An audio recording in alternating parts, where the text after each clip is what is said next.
Welcome to the Gamut of Performance Podcast, episode 16. On this episode of the podcast, I get to talk to Coach Bobby Smith. Bobby Smith is the owner and director of sports performance at Reach Your Potential Training. We get into training speed, training jumps.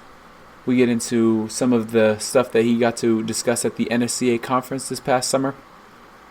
We also talk about how he sets the culture piece at Reach Your Potential Training and why it's so unique than other facilities. Coach Smith is always working on something to progress himself, and we could all take a page out of his book in that respect. And so without further ado, here is Coach Bobby Smith. Coach Smith, thank you so much for being on today. I really appreciate your time. I'm looking forward to chopping it up and kind of hearing what you guys do. So for the listeners at home, can you just explain a little bit about yourself and your path and how you got to where you are now? Yeah, absolutely. And thanks for reaching out and having me on the show. It's definitely a great honor. So my background, I was at Monmouth University. I was a two-sport athlete there. I was captain of the football team, and I was an All-American javelin thrower. There, though, I had 4 major surgeries at my time at Monmouth. And I feel like it's because I didn't do things the right way, trying to train like that typical football player meathead where I was stuck in the weight room for 2.5 hours a session and just trying to get big and bulky and not really worrying about my movement patterns and quality and not doing any conditioning. It was just straight, the bigger the arms, the better, how that goes. Okay, fair enough. After that, I continued on throwing the javelin professionally, and that's when I really started to become a javelin thrower. Okay. I was always a football player that threw the javelin, and that's when I started to become more athletic. And I was fortunate enough to win the 2008 Olympic trials. I didn't go to the Olympics, but it qualified me to train at the Olympic Training Center. Okay. And I was a full-time resident there in 2009 under Dan Path. Wow. And that's when I learned how to run. Yeah. And right there and then, I was like, man, this is what I want to do. Like, I want to teach high school and college kids how to run and move properly because I was always a running back that didn't like to run because I didn't know how to run. Yeah. Okay. So I continued on throwing the javelin, and then 2011, I tore my opposite ACL, so that was my 6th surgery, and that was my time to pack it up. Yeah. And at that time, I was dating my girlfriend that was my physical therapist. Okay. And you have that many surgeries, you're going to fall in love with that PT. So she was running her business, and her business was predominantly with athletes and housed inside other sports performance facilities. And after the second one closed down because of poor management,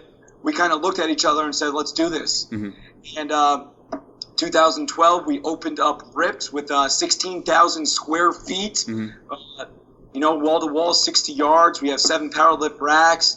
And I had 7 female athletes opening up a facility that size. Wow.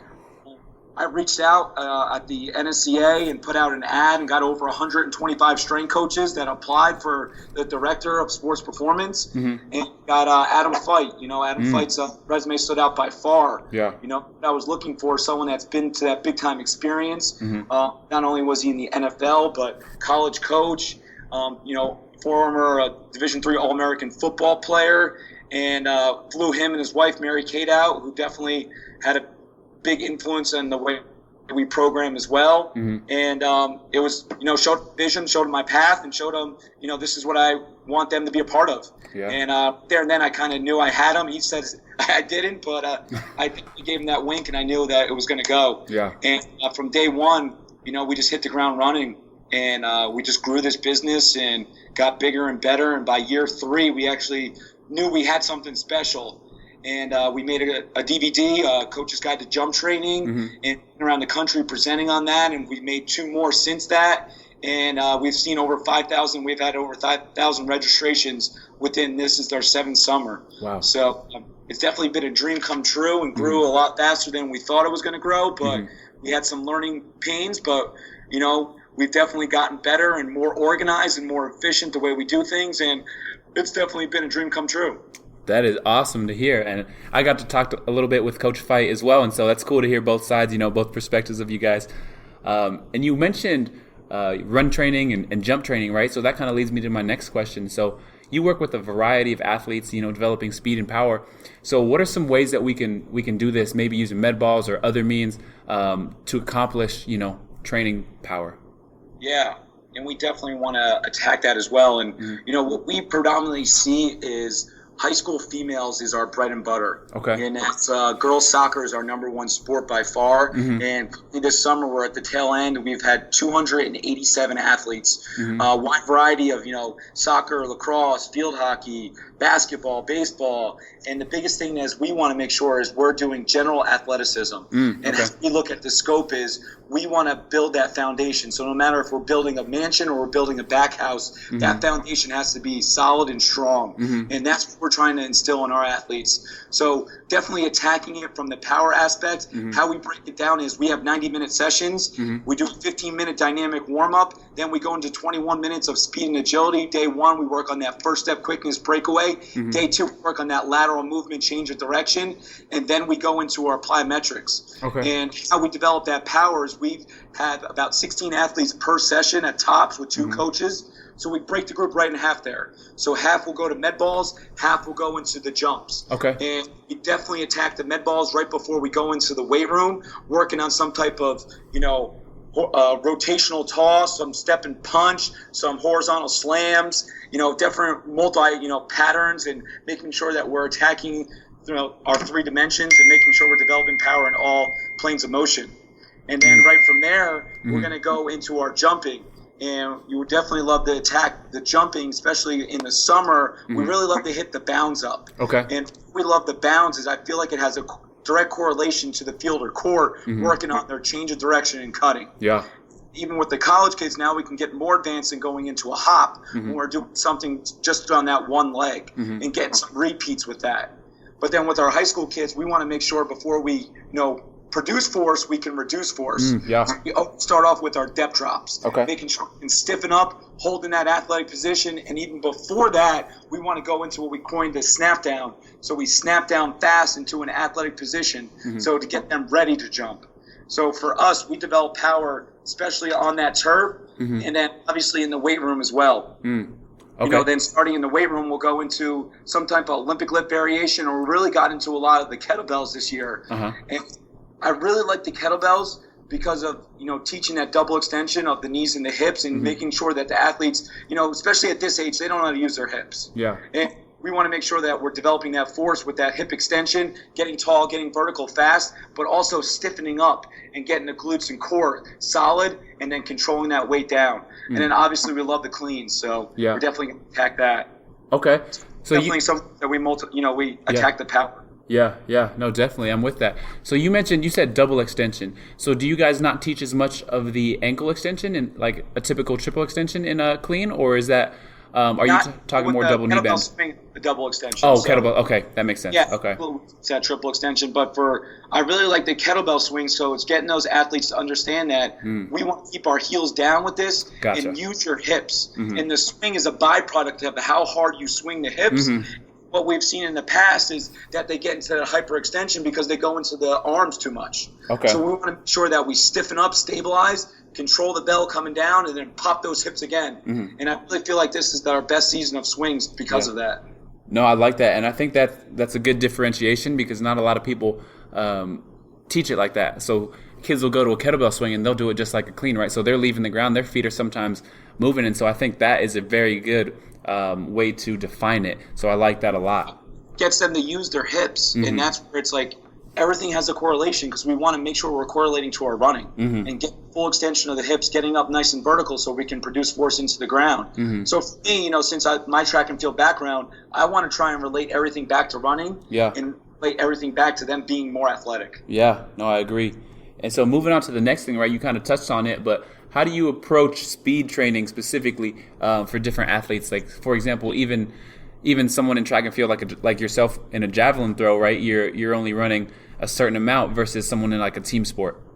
Yeah, and then since my track and field background, I'm definitely certified in USATF, and when I took that certification, I started to realize that all the events are so similar. And it all starts with a fundamental foundation of movement and getting vertical and staying tall. And getting the hips underneath them, get that neutral spine, so we get the knees up to cover ground. So for us, we kind of take a unique unique perspective as we teach max velocity first. So get them up on the wall first to make sure that they're not getting that anterior tilt and getting their hips underneath them. And then we allow them to teach them to get into that front side mechanics, getting their knees up. Okay. And start covering ground, working on that stride length. Yeah. So for us, first and foremost, is vertical, get up against the wall, making sure that their hips are up underneath them, staying tall. Then from there, we're going to teach them covering ground, getting their knees up with our marching and our skipping. Okay. There, that's going to be like our day one. And then with our day one, we alternate with the week. So week 1 is going to be max V. Week 2 is going to be acceleration. Okay. So when I was a younger coach, I was like, everyone needs to accelerate. We're going to teach acceleration. And athletes didn't know how to use their hips. And I was fighting it because I was trying to teach them this and they weren't getting it. So right there and then I was like, let's slow this process down. So if you can't keep a vertical position, how am I going to teach you to keep a 45-degree angle position? Okay. You know, so the kids don't have the core stability yet or even have the understanding of how to use their hips. So once you teach them that upright position, it's a lot easier. Now we're just going to start leaning into it more. Yeah. And then it's developing that pattern. Now we start accelerating, more efficiently, covering more ground, and they start running faster instantaneously. Okay. No, that's a good approach, and it seems very effective. And it does. It really does. And, especially when you start breaking it down, the athletes really start to get exposed when you start marching it. Yeah. And it's like once you start slowing down movements, then they're starting to think, and now it's like, I never really thought running was this complicated. It's like, it's not. Yeah. You just stiffen up, hit down, and punch those elbows back, and you start breaking it down. And a lot of times now that the more experience I get, the less words I say. Yeah. And I just start showing them. And I start like snapping my fingers like, look at me. This is what, Yeah. And I had an assessment yesterday with an advanced basketball player, and I was like, I want to say nothing when he's going into teaching him how to start doing our marching. That's and crazy. I was just showing him. Yeah, I love it. I want to experiment something if you don't mind, my man. I'm like, I see you're an advanced athlete. I just want you to watch me. So I'm going to demonstrate what you're doing wrong, and then I'm going to show you what I'm doing. And it just started picking up, because athletes are visual learners, most of us. So we got to see it, then we got to feel it, and then we got to understand it. So once you can start, seeing what he's doing wrong, then I can start putting him in a position, this is how to do it, and then all of a sudden he starts feeling it, and he starts getting it, more efficiently. And I mean, athletes are great at mimicking too, so that's a fantastic approach. Yeah, definitely. And then I didn't even really talk about like our day 2, our lateral movement. And that's where I really feel like what we do in here has a direct correlation to the field and court, because it's that change of direction. And not only kids aren't learn how to run properly, they're not learn how to stop properly. And that's where the injuries occur, as we all know. It's not when we're running, it's when we're stopping. It's not when we're jumping, it's when we're landing. So teaching them what we coined the sway stop, getting into that position to change directions, drop the hips, lean with the shoulders and the knees, and getting in a better direction to re-accelerate. And that's definitely one of the things that we focus on, is that that athletic position, pushing off that outside leg, but also getting into that sway stop position. Okay. No, that's really cool. Okay, so moving forward, right? You touched a little bit on the core. So how do you guys train the core for speed development? And you think this is an overlooked area in even in the college realm or other private sector? I don't know if it's overlooked. I just don't know if everyone's doing it correctly. Okay. So I don't know if how we attack it is more of the anti-movement. So the anti-extension, the anti-rotation, and the anti-lateral flexion, and then even our anti-extension to anti-rotation. So what we're looking at is the core stability. That's what we want. We want the core to be stable. So now we can move everything freely with our limbs. And, how we attack it is first and foremost in the warm-up. Getting them into the, like a front plank, getting them into a high plank, getting them into like a shoulder tap or a leg lift or a leg abduction. So now as soon as we start moving a limb, now we're fighting rotation of that lumbar as well too. So not only are we fighting the anti-extension, which I feel like is one of the most important positions, because that's why kids break at their hips when we're doing the movement, is because they don't have that stability. But now we're fighting that rotation as well. And I feel like that's where we want to attack in the warm-up. And then also, once we get into the weight room, we're attacking that as well, too. So for us, we want to keep our kids, what kind of active rest, I say in quotations, that we can do with our kids in the session. So now, when we're working with this size of a group and this low training age, what can we do to keep the kids in a position where they're still moving, still working, but it's not as coaching intensive? So for example, today, we paired up some front squats with some type of side plank. So now obviously I'm 80% on the front squats and 20% on the side plank. Now it's at the end of the summer, so all my eyes are on the front plank and none of my eyes are on the side plank because they understand how to do the movement properly and efficiently now. So it's like, how can we pair that up in the weight room to work on that stability as well too? Okay. No, that's awesome. I like that. Moving forward with that, right? So there's a kind of a debate going on. I don't know how big the scale, right, but or whether or not to brace the core in sprinting. So what's your take on that? Yeah, it's one of those things that we teach, but then it's something that should be coming more naturally.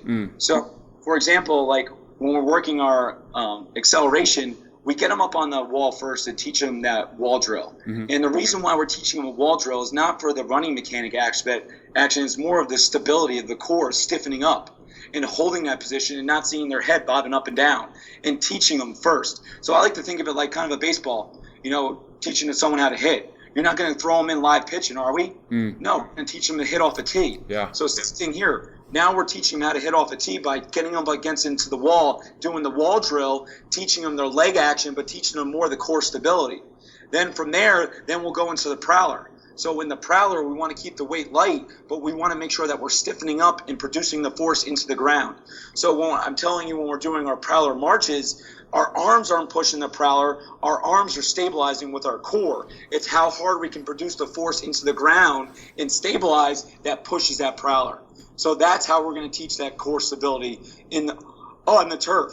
Then from there, once we get to running, am I going to tell them to stiffen up? No, I'm not. But that's what I want them to do. It's just that's where we teach them the mechanics, the integration, and then when we get to that third final phase for us is that application. Now we want to apply it. Now we're teaching them. We already taught them how to stiffen up. Now we're teaching them how to get into that leg action and arm action.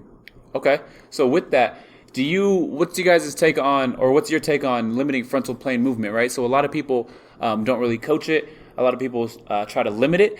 But others have said that, it's reciprocal motion, and so we need that to move, to actually walk, because that's how we walk, one arm, one leg kind of deal. And then others try to, again, shut that down with the bracing, which others have said that could shut them down neurologically. Right. So with that, obviously, it is a cyclical action, and we want to make sure that the core is stabilized, but obviously the shoulders and the pelvis and the hips are moving, in that reciprocal action. So obviously, yes, we don't want them going side to side in that frontal plane too much, but it's going to happen, especially in that acceleration phase, because that's when we have the most ground contact time, and that's when they're going to get into that. So we are fighting that, but obviously we don't want them moving side to side and wasting energy, but it's going to happen. So it's like we want to limit it, but it does happen. So I guess there's no easy final word to say yes and no because it happens. We just want to limit it. Okay. No, that makes sense. I look at it. Yeah, it's going to happen, but obviously we don't want them moving side to side and wasting energy. Yeah. Okay, so with sprinting and all this stuff, and even jumping as well, right? What's your take on stretching and how it affects the sprint and jump work? Yeah. So with that, obviously we do some type of dynamic stretch in our, warm-up, which our warm-up is 15 minutes long, and we, adapted the philosophy from Gray Cook and Mike Boyle, the joint-by-joint approach. So making sure that what's supposed to be mobile is mobile and what's supposed to be stable is stable, but also making sure we got the core stability and the glute activation there as well, too. Yeah. So obviously we're doing some type of stretching before we get into our speed and agility and our, plyometrics and lifting, and then at the end, then we'll get into that static stretching. Okay. For us, we're not going to sit there and put them on a band and do hamstring, stretches for 30 seconds because obviously the hamstrings are already at stretch. So for us, it's something that we implement, but we don't, actually do with all our athletes. Okay. And does that the same thing go for like pre-jump training, or let's dive into jump training a little bit? You talked about the snap downs, right? So what kind of other things are we looking at in jump training and progressions for that? So for us, like I said earlier, we want to make sure that we can produce force before we can reduce force. So we want to make sure that we're going into that depth drop. So we keep the boxes to 18 to 12 inches so our athletes can drop down and stabilize and stiffen up and hold. Because at this age, they're not eccentrically strong enough that they keep going down and pushing. We want them to stiffen up. so that they can stiffen up and get ready for that next jump. So when they drop, stiff, hold, get their arms behind them, then if that looks good, then we'll have them go into some type of vertical jump from there. And then once that vertical jump looks good and stabilizing as well, then we can start moving it. And we really like, one of the things that we love to implement is some type of frontal plane and rotational, transverse plane in that jump too. Because I love doing that with the jumping, because that's what's going to happen in their sport. They're not always going to go linear and vertical, but we have to make sure that we're training all three planes of motion with power. And one of the big things that we were at the Speed and Power Conference this year, and Eric Cressy was saying how his pitchers couldn't even jump 20 inches vertically, but their frontal plane jumps were through the roof. Oh, wow. And they can throw over 90 miles per hour. So it wasn't their vertical jump was 20 inches or more that they were jumping or throwing 90 miles per hour. It's how far and well it can jump in that frontal plane, which makes sense for a pitcher because everything's going in that frontal plane. So for us, it's not just always working, that sagittal plane. Like, we got to make sure we're doing all three planes of motion. And for us, we love doing some type of hurdle jump, going into, laterally, then going into some rotational, and then get into a long jump. So we really love that, and that's what we implemented in our summer training with our college kids this year. Okay. With the speed and agility, right, so we talked a lot about linear and a little bit about lateral, but let's talk about your agility mechanics and what you guys kind of teach there as far as a system and as far as a structure. Yeah, absolutely. And first and foremost is we want them to get strong in that athletic position. So making sure that their feet are underneath them, they're in that athletic base, and then from there, we're pushing off that outside leg. So we go into some step replace, as we call it. So making sure as you're stepping, you're pushing out with your knee and foot underneath your hips. So obviously as you step out, it's outside the hips, but you want to replace it back underneath the hips. So we'll do some step replace, low and slow, making sure that we're not hitting that head on the ceiling or we're not bobbing up and down. So we're staying nice and level, and then from there we'll go into some type of push recover. So push off the athletic outside leg, snap the leg back underneath the hips. And we always say the secret to movement is covering ground. So we emphasize push off that leg, but we want to hover the turf and snap it back. And from there we'll go into our push, push, and stick. So we push, snap back, push, and stick on that single leg support. So from there, that's when we get into our single leg snap down. So we snap down in that single leg position, more of like a single leg RDL position with some speed to stabilize. So ideally, what we want to get them into is what we call our 1-2 stick. So say if I'm going to my right, I'm going to snap down with my right leg fast, push, push with my left, and then my left leg will go back. And for us, we want to kick the leg back and get that same arm out in front so we can get them stabilizing on that single leg. So ideally, I'm not going to see my athletes cutting on the field in that position. But us, if they can't stabilize on that single leg, they're not going to be able to cut efficiently when it comes time to play. That makes sense. So with these snap downs and stuff like that, is it kind of once you feel like they've mastered it, they don't really revisit it, or is it like we do this every day before and like in a warm-up kind of deal?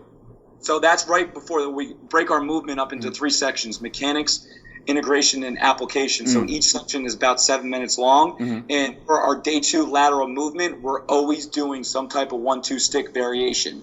So now with our college kids, week 12, we're going to get to some 1-2 stick, now come back 1-2 stick, and then add a sprint out of that as well too. So now we can start advancing and having some fun with it and getting them to react in that position when we're still technically working on mechanics. Okay.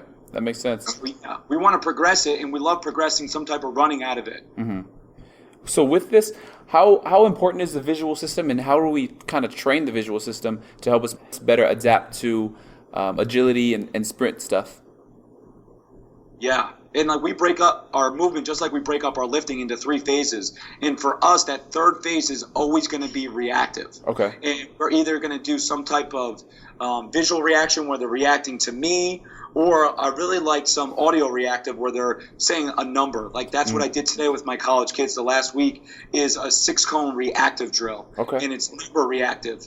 So the odds are on the right, the evens are on the left. If I say 1, they would sprint up to where the 1 cone is and then diagonally shuffle back. And that's 1 and 2. If I said 3 and 4, they would shuffle laterally and then shuffle back to the center.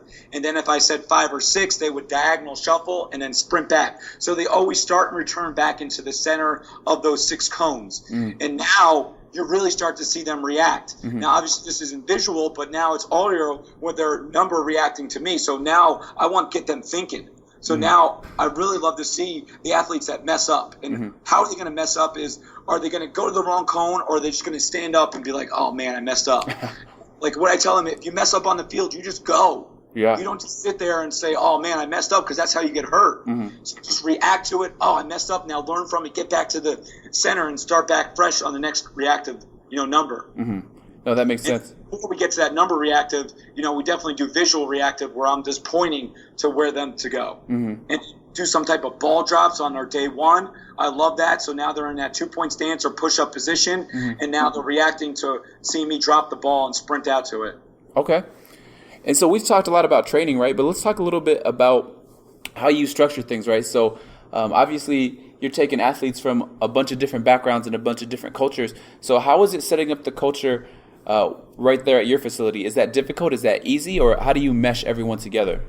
So, we just had one girl, she was a senior this year, so this is going to be her senior year, and this was her first season with us. Okay. And so that's where you want to hear, because obviously if she's a senior and she has a high training age and she's been to other places, so why did she come to us her senior year, and what did she love about it? And I always, one of the big things that I've learned is that we need to break the athletes out at the end of the session, and this is where we got to make sure that we're mentally motivating them and getting them mentally strong. So that's one of the things that I've done well. I feel like this past summer has learned and grown from that. And right at the end, I was like, so Sarah, this is your senior year. You've been to other places, but why'd you come to Ripped, and what did you feel like there was the Ripped experience, as we call it, differentiated?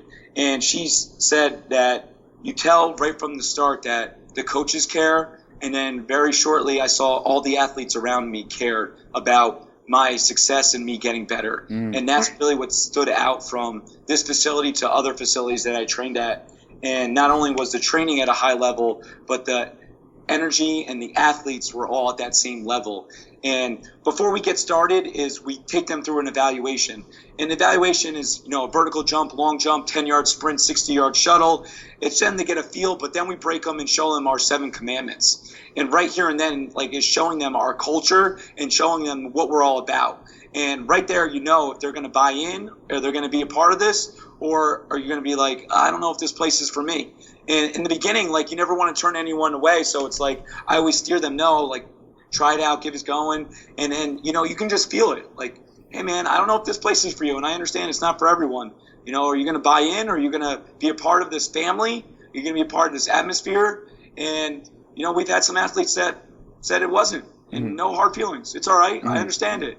But you can see right there and then, that sets the tone. Yeah. This is our culture. This is the way we do things here. And our commandments aren't hard. It's just show up, be consistent, be dedicated, and you're going to get better. And, she bought in, and it was an awesome experience. Okay, that's really, really cool. I don't think it's not hard. Yeah. It's just letting them know right up front, this is what we do, this is how we do it, and this is what I want from you. Yeah. No, that's fantastic. And up front with them, they know. They'll see. They'll feel it. Exactly. Kids often raise to the level that you set for them, right? So if the standards are low, they'll kind of fit into that. But if the standards are high, like you're saying, they'll rise to the occasion. So that's great. Yeah. Yeah. And then, so recently you spoke at the NSCA conference, correct? Yes, absolutely. Yeah, in Indiana and Indianapolis. Yeah, it was a great experience. That's awesome. Will you tell us just a little bit about that? Yeah, so they had me out there, and I did a hands-on presentation first at 9 o'clock, and that was a quick 20-minute hands-on presentation. So I went over our day 2 lateral movement and kind of broke down the progressions of that 1-2 stick and the progressions of our, push recover. And then I brought some people from the audience out, which is always fun because then I can get into my element of how I coach, and it sets the tone of, obviously how I coach is a high energy but fun, competitive environment. Yeah. And right there and then, it's easy to say this is what it's supposed to look like because I've been doing this for 7 years, and I do it, I like to say almost perfectly, but this is the way I'm looking for. But then when you get the audience out there that's never done it before, then they can start seeing what I was talking about. Like seeing that now they're pushing and reaching out, or pushing and jumping up, and they're pushing their foot outside their knee and getting into that valgus motion that I was talking about, instead of keeping the knees out and getting to that athletic base. So I always love the hands-on, because that just puts me in my element of a coach. And then later on, I did my, PowerPoint presentation on our dynamic warm-up, on our last project that we just did, the complete warm-up with athletes acceleration. And I had a lot of people in the audience that have seen me present before, and they came up and was like, man, this was your best one by far. And I kind of feel like I learned and developed a lot this past year when I got my master's. I just graduated from Cal U in performance enhancement and injury prevention.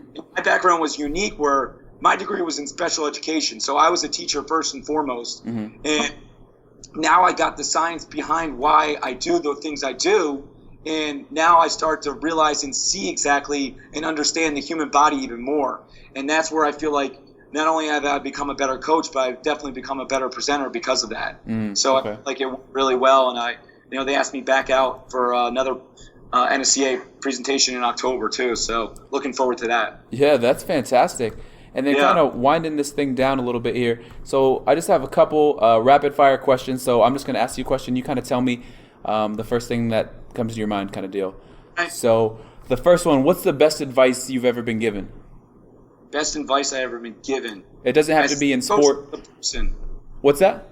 As a strength coach or as a person? Either. I think it's, lately what I've been trying to get into my athlete's head is like changing your perspective and how you look at things. And, I was just talking to him, finishing up, and like saying that, you might be upset because your coach only plays you one quarter or one period, but don't look at it as he's not playing me that second half, or he's not playing me in the beginning of the game, I'm not the starter. Look at it, that's my time, and that's my opportunity to shine and dominate and make this the best experience ever. So now he has no choice to put me back in the game and play me, for the full period. But if you look at it and be like, oh man, I'm only going to play one period, I'm only playing one quarter, what's even the point? Or, oh, he's only put me in for 2 minutes, like, what am I going to do? Like, make that the best 2 minutes of your life. Make that the best 2 minutes of the game, so they have to play you more. Yeah. And it's all about how we look at things in our perspective of how we go into a situation. And no matter what, we can, come out of the end better because of it. That's fantastic. So on the contrary to that, right, what's the worst advice you've ever been given? Worst advice I ever given, that just getting stronger fixes everything. Okay. So that was one of the reasons why I wholeheartedly feel that I had 4 surgeries in college is because I got shit strong. Like, I was strong, but I couldn't move. I didn't jump. I didn't do, any conditioning. And I stuck in the weight room with a power lifter that tried to make me a power lifter instead of being on the turf and moving and changing my movement patterns, my qualities of, change of direction. And what I tell my kids now, if you're worried about your bench, you're going to be sitting on one. And it's about how well we can change directions and move efficiently. That's going to have a direct correlation to the field or court. That's fantastic. I really like that bench example. That's good. Yeah. All right, one of the last ones here. So what is something you will carry with you always, right? Whether it's a quote, an idea, a mentality, or an experience. Yeah. It's always, make the most of what you got and, outwork them. Yeah. And that's where it's got me to where I am today is, it's that grit. It's that day in and day out grind of you're bringing it.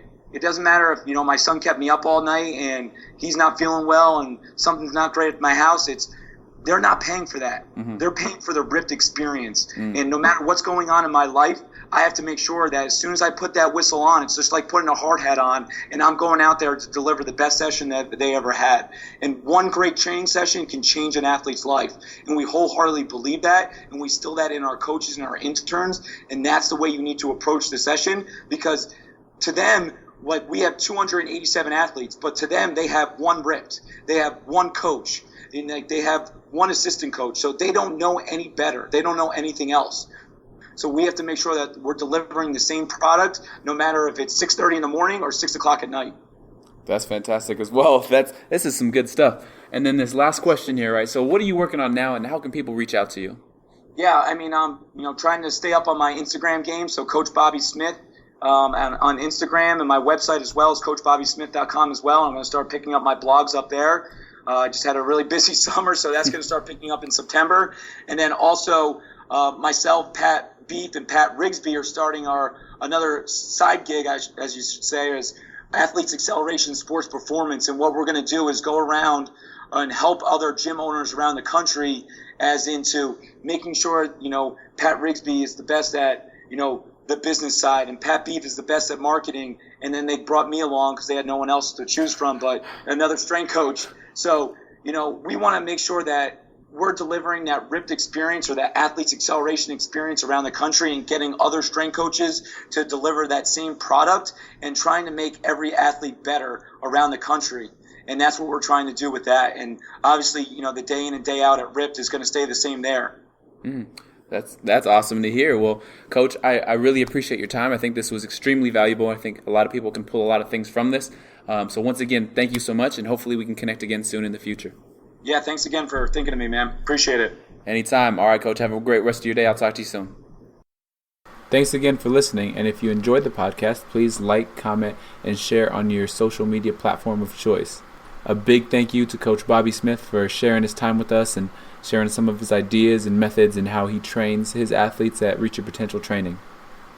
Thanks again for joining me, and until next time, this is the Gamut of Performance Podcast.